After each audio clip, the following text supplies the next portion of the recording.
예수님의 이름이 우리를 구원하시고 또 우리에게 힘을 주시는 은혜가 되십니다.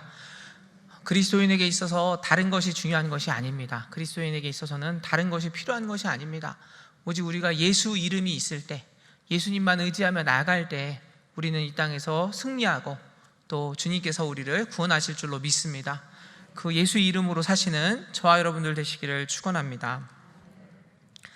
1991년 구소련이 붕괴했습니다. 구소련이 붕괴하면서 오랜 세월 동안 잠깐 독립했다가 또 어떤 나라에게 점령됐다가 분열했다가 이런 역사를 계속해서 반복했던 우크라이나라는 나라가 마침내 독립을 하게 됩니다. 1991년 독립할 때 우크라이나는 러시아와 영국, 미국 등 강대국들이 자신들을 지켜줄 테니까 염려하지 말아라 라는 말을 믿었고요. 그래서 그들이 가지고 있었던 많은 핵무기들을 다 포기했습니다. 그런데 우리가 알고 있는 것처럼 러시아는 자유민주주의를 선택한 우크라이나를 이 핑계 저 핑계로 건드리기 시작했고요. 결국 올해 2월에 푸틴의 대대적인 침략으로 우크라이나가 큰 어려움 가운데 처하게 됩니다. 이런 어려움이 일어났을 때 우크라이나는 서방의 도움을 간절히 원했지만 러시아와의 전쟁이 확대되기 원하지 않았던 서방 역시 그들을 도운 데는 한계가 있었습니다. 그리고 계속되는 전쟁으로 우크라이나는 쑥대밭이 되었고 많은 국민들이 고통당하고 있는 상황입니다. 이 전쟁이 계속되면서 저도 이 전쟁 진행 상황들을 계속 또 여러 인터넷을 통해서 보기도 하고 사진들도 보고 했는데 그 사진 중에 잊지 못할 사진이 한 장 있었습니다. 그것은 이제 러시아가 미사일을 쏴서 이제 버스역에 맞았는데 그 자리에서 이제 아버지와 아들과 딸이 있었는데 이제 아들이 그 자리에서 죽고 딸은 큰 부상을 입었는데 그 아버지가 그 아들을 품에 안고서 놔주지 못하고 있는 그런 장면이었습니다. 우리와 직접 붙어 있는 나라는 아니지만 그럼에도 우크라이나의 전쟁이 남의 이야기처럼 여겨지지 않는 것은 우리나라도 6.25의 기억이 남아있고 여전히 북한의 위협과 둘러싼 강대국들의 상황이 복잡하기 때문일 것입니다.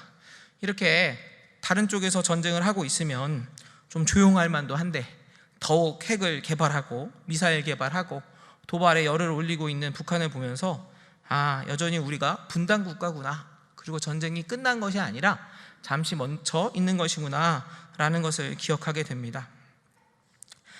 더구나 코로나로 인해서 얼어붙었던 경제가 계속되는 전쟁으로 더 힘들어지고 있고요. 그리고 내년에는 전 세계적인 장기적인 경기 침체가 예상된다는 소식들은 우리들을 불안하게 만드는 것이 사실입니다. 그러면 이렇게 세계와 또 우리나라의 상황이 어렵고 힘든데 우리 개개인의 상황들은 어떻습니까? 우리들의 상황들도 쉽지는 않습니다. 코로나를 피해보려고 참 열심히 마스크를 쓰고 다니지 않았습니까? 어디 가든지 마스크 쓰고 조심했는데 결국 많은 분들이 코로나를 피할 수 없었죠. 목이 따끔따끔거리고 열이 나는 시간들도 힘들었고요. 그리고 또 어떤 분들은 여러 가지 더 큰 고통을 당하고 합병증으로 인해서 큰 고통을 당하고 또 돌아가신 분들도 있으셨습니다. 이후에도 장기간 지속되는 후유증으로 많은 분들이 고생하셨고 또 저희들이 이제 많이 회복됐다고는 하지만 여전히 불편한 것이 저희들의 상황입니다.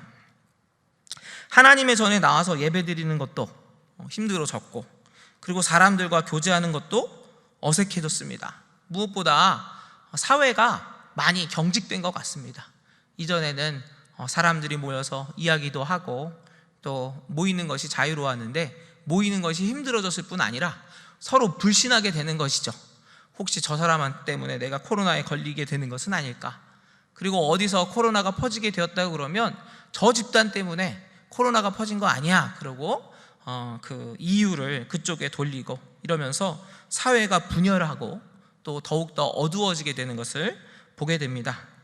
이렇게 보면 정말 사는 것은 어렵구나, 쉬운 일이 아니구나 라는 것을 더 깨닫게 됩니다. 그런데 말입니다, 이렇게 세상이 어둡게 되고 어렵게 되는 것, 어제 오늘 일은 아니었습니다. 항상 그랬던 것이죠. 세상은요, 항상 어두웠고 항상 힘든 일들이 있었고, 그래서 사람들은 이 어렵고 힘든 세상에서 살아남기 위해서 그들을 구원해 줄 누군가를 항상 찾아왔습니다.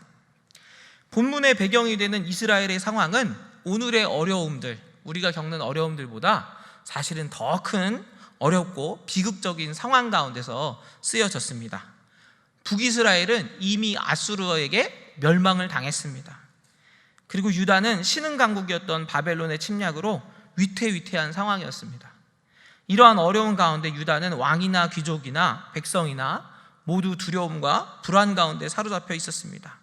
그래서 그들은 강대국이었던 바벨론에게 어쩔 때는 붙기도 하고, 또 밑에 있는 강대국이었던 이집트에게 붙기도 하면서 어떻게든 버티려고 했는데, 그러면 그럴수록 유다는 더욱 전쟁터가 되어가고 있었습니다. 그야말로 속담에 고래 싸움에 새우등이 터지는 그런 상황이 계속되고 있었던 것입니다. 처음에는 부귀영화가 가득했던 솔로몬의 궁전, 그리고 성전도 무너져 갑니다. 처음에는 그곳에 황금 방패가 있었거든요. 황금 방패가 있었는데 한 번 전쟁이 끝나니까 황금 방패가 놋방패로 바뀝니다.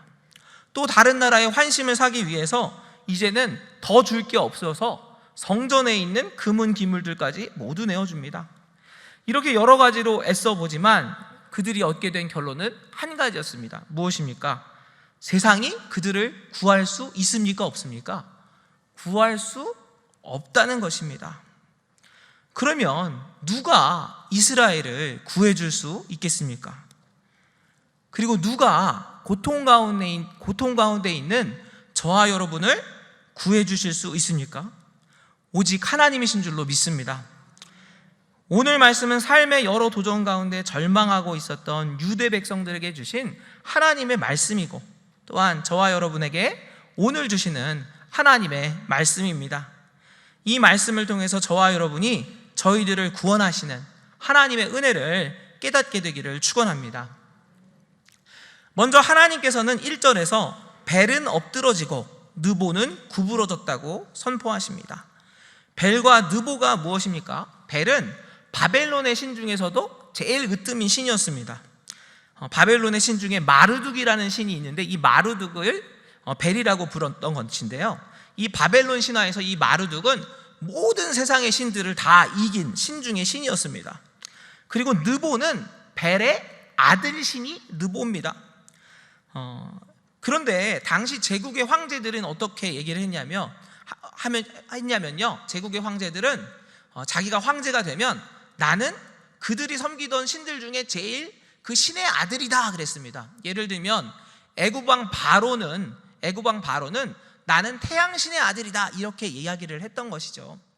이렇게 생각을 해본다면 벨은 바벨론의 신 중의 신이고요, 그리고 느보는 벨의 아들이기 때문에 어쩌면 바벨론의 왕이나 황제를 의미한다고 볼 수 있을 것입니다.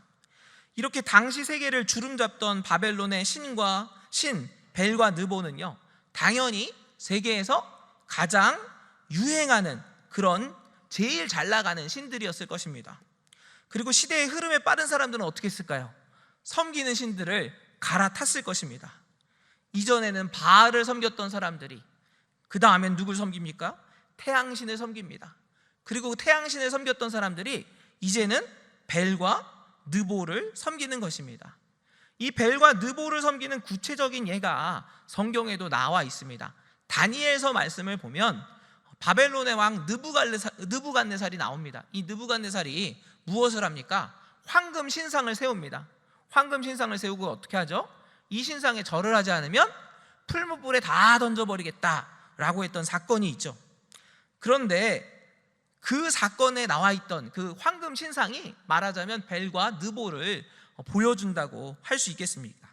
그런데 오늘 1절 말씀에서 하나님 뭐라고 말씀하십니까? 하나님께서는 그런 세상을 주름잡고 있는 바벨론의 벨과 느보가 엎드러지고 구부러졌다고 말씀하고 계신 것입니다. 이스라엘을 쳐들어왔던 적들을 보면은요, 그들이 쳐들어올 때 종종 자신들의 힘과 그리고 자신들이 섬겼던 신들을 자랑하면서 그들을 의지하면서 쳐들어왔던 것을 보게 됩니다. 대표적으로 골리앗이 있죠. 블레셋의 골리앗이 이스라엘을 침략해 왔을 때, 다윗이 나섰을 때 골리앗이 누구의 이름으로 나가냐면 그들의 신들의 이름으로 나갔다는 기록이 있습니다. 근데 여러분, 그 골리앗 어떻게 됐습니까? 자신의 키와 힘과 자신의 우상을 섬겼던 골리앗이 어떻게 됩니까? 만군의 하나님의 이름으로 나아갔던 다윗의 물맷돌에 맞고 죽습니다. 시간이 지나서 히스기야 왕 때 아수르라는 나라가 이스라엘을 침략해 옵니다. 이스라엘에 침략해 와서 또 이들은 무엇이라고 얘기하냐면, 야, 너희들이 섬기는 하나님이 어딨냐? 하나님이 너희들을 지켜줄 거라고 생각하지 마. 내가 보니까 너희 하나님보다 우리 신이 훨씬 센 것 같아. 이렇게 모욕합니다. 그런데 어떻게 됩니까? 히스기야가 간절히 하나님께 기도했을 때 하나님께서는 그날 밤 아수르 군사 18만 5천 명을 죽이시고, 그리고 아수르 왕 사네립은 부하들의 손에 죽고 말았습니다. 그러면 벨과 느보를 섬겼던 바벨론은 어떻게 됩니까? 바벨론도 한때는 제국이고 또 한때는 세계를 제패하는 것 같았는데 잠깐이었습니다. 아까 말씀드렸던 느부갓네살, 하나님께 영광 돌리지 않았을 때 어떻게 됩니까? 하나님이 치시니까 그가 정신을 잃고 짐승처럼 변해서 7대를 지내게 됩니다. 뿐만 아니라 바벨론도 오래지 않아서 멸망하게 됩니다. 성도 여러분, 이 세상의 권세들이 그런 것입니다. 아무리 지금 강력해서 세상을 마음대로 다스리는 것처럼 보여도 그런 나라와 지도자들이 하나님을 경외하지 않는다면 그들은 결국 부러지게 되어 있는 줄로 믿으시기를 바랍니다. 어떻습니까? 김일성이 러시아의 탱크를 믿고 우리 땅을 침략해 왔지만 어떻게 됐습니까? 결국 패배했습니다. 우크라이나를 금방 점령할 줄 알았던 푸틴도 지금 패배하고 있는 것을 보지 않습니까? 이 모든 것은 이 세상의 권세는 영원하지 않고 오직 하나님께 겸손해야 함을 보여주고 있는 것입니다. 저와 여러분이 결국 무너지고 넘어지는 세상 권세와 우상을 섬기지 말기를 원합니다. 이렇게 이 세상의 권세는 우리를 지킬 수도 없고요, 우리를 구해줄 수도 없는 것입니다. 그러면 누가 저와 여러분을 지키실 수 있습니까? 오직 저희를 사랑하신 누구죠? 하나님 아버지만이 저와 여러분을 구하실 수 있습니다. 본문 3절에서 4절 말씀입니다.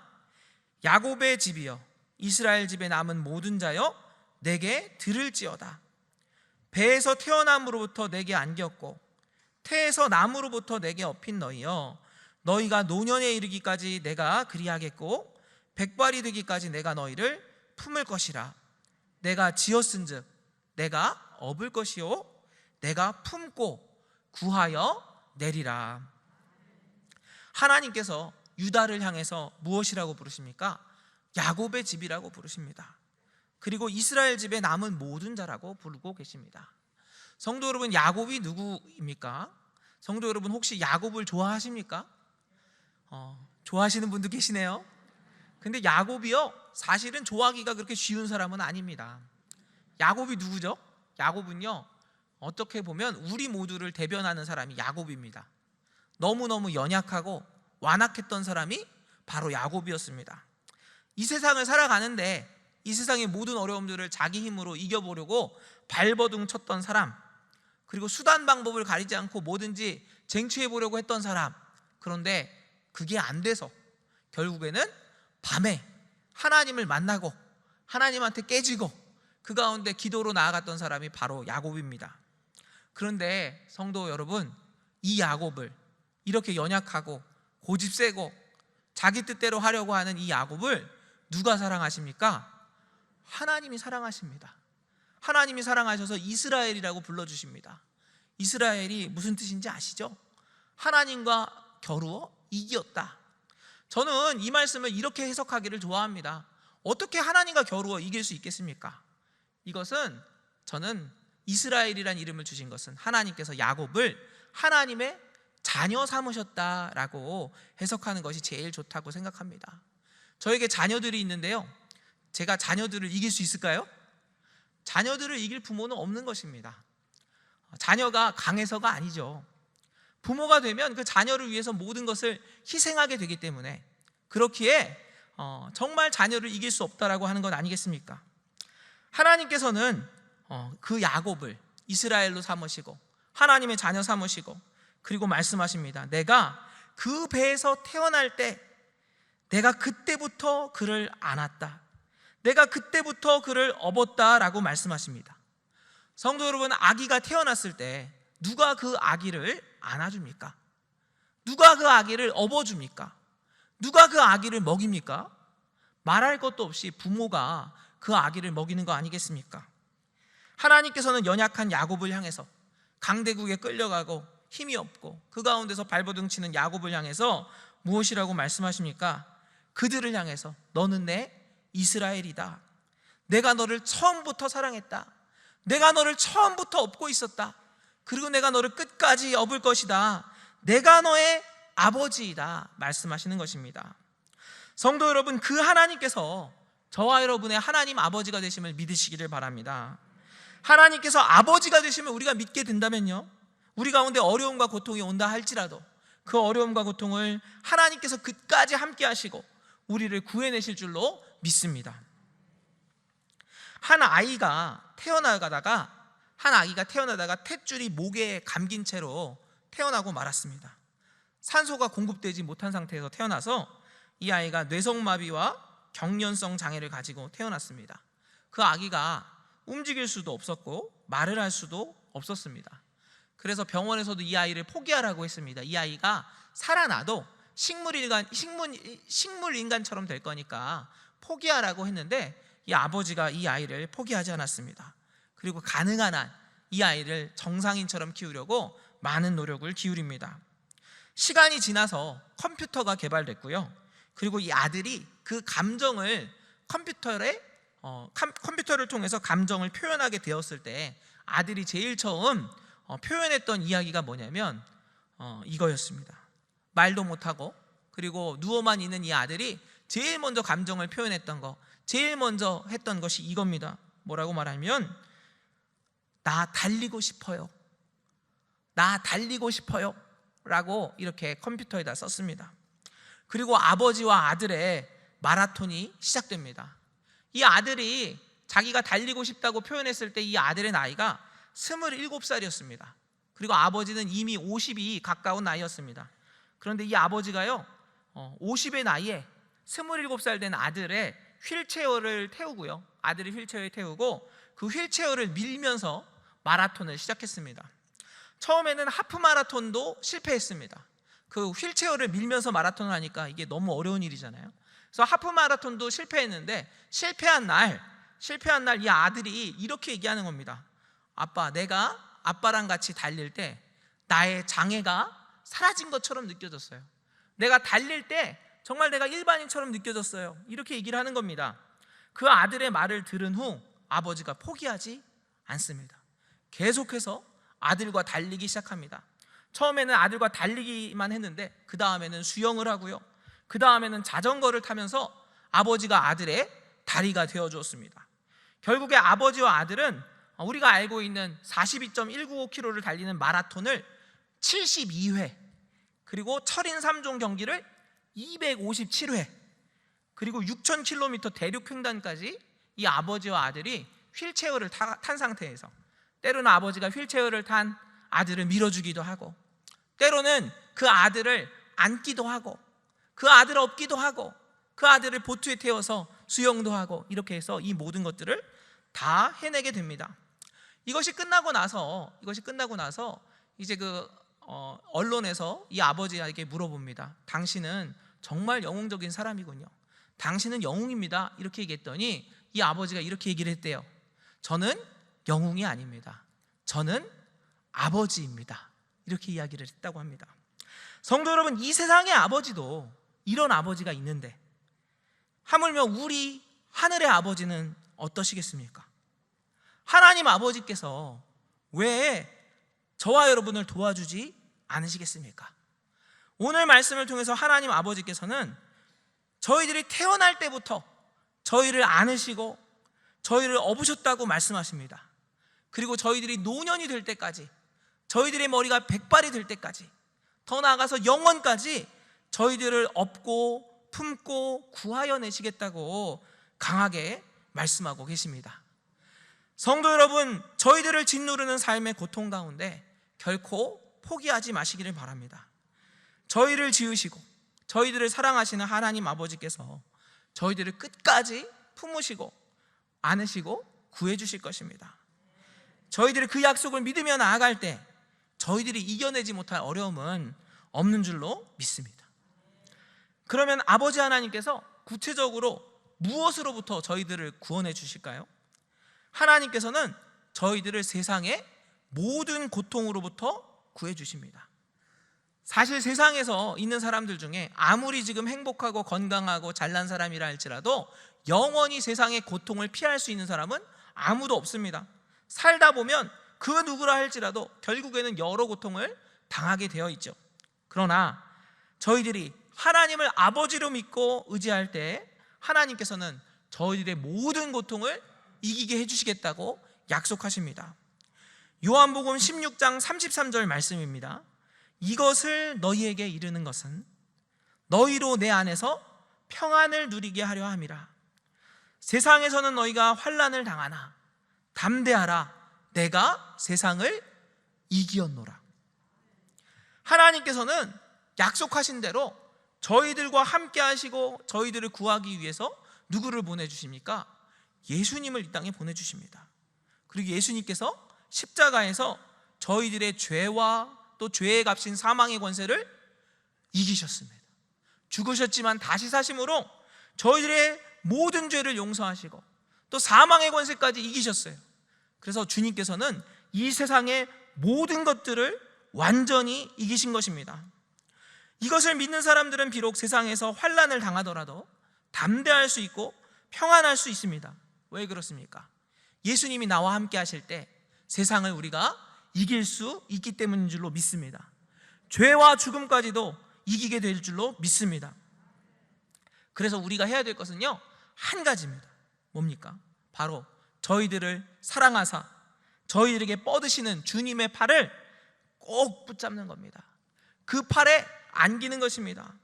절대 지치지 않고 절대 저희들을 놓치지 않으시는 주님의 강하신 팔에 저희들이 꼭 안기는 것입니다. 저희들이 주님의 팔 안에 있을 때 저희들은 참으로 평안하게 될 것입니다. 환난을 당해도 버텨내게 될 줄로 믿습니다.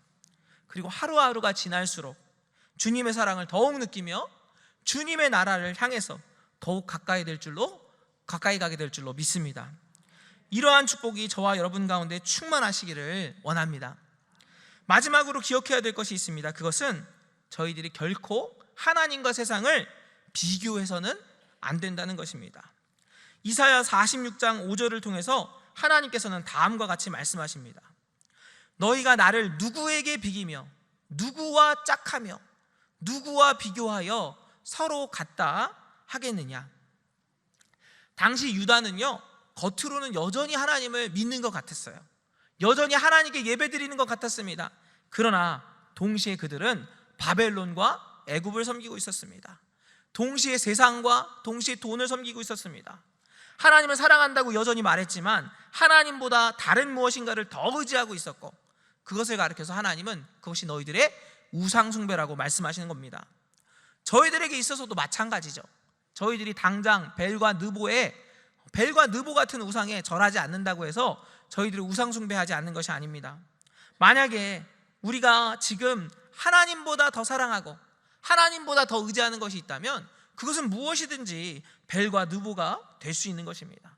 돈이 될 수도 있고요, 배우자가 될 수도 있고요, 그리고 권력이나 건강이 될 수도 있습니다.